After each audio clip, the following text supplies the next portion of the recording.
Pasok mo sa loob, paimbestigahan mo kay Montalban.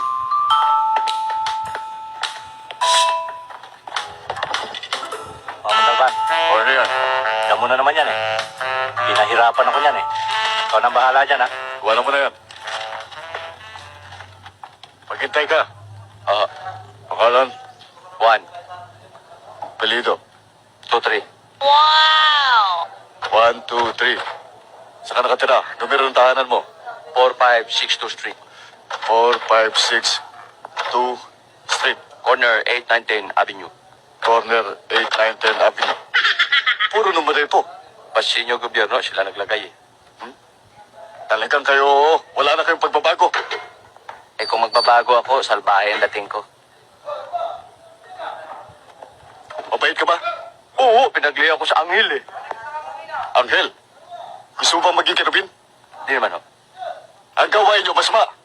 Gawain sa tanas yan. Gano'ng katagal ka na nagdadamo? 2 taon oh.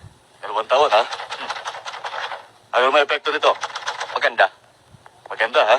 Lumalakas yung katawan ko. Hiyang, ha? Hiyang na hiyang oh. Hiyang na hiyang, ha? Hiyang na hiyang. Gamot. Pag nasobrahan ako sa pagdamo, nahihilo ako. Gumagamit ako ng syrup. Sirup. Mhm. Nagsisirup, ha? Oo. Sa dalawang tinanong ko sa'yo.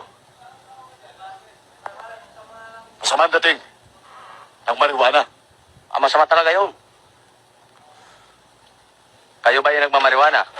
Nung araw, Ano yung epekto? masama, kaya tinigilan ko. Nagagamot kayo? Hindi. Hindi kayo nakakasakit? Hindi. Sinungaling! Sinisigawan mo na! Hindi na! Sinisigawan mo na ako!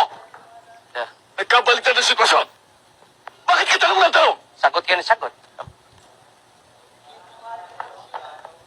1!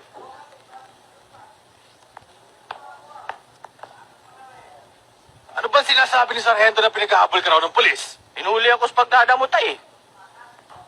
Bakit? Boss, mas maba magdamo? Hindi ba niyo alam na masama magdamo? Eh kung ako nagdadamo eh. Gano'n, ha? Magaman nagdadamo. Anak, ilabas mo nga yung damo. Pakita mo nga sa kanya. Ito, O, anong marka ng damo na yan? Barit.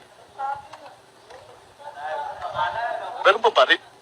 Yun yung pagkain ng kuneho, ng kambing at ng kabayo. Anong trabaho mo?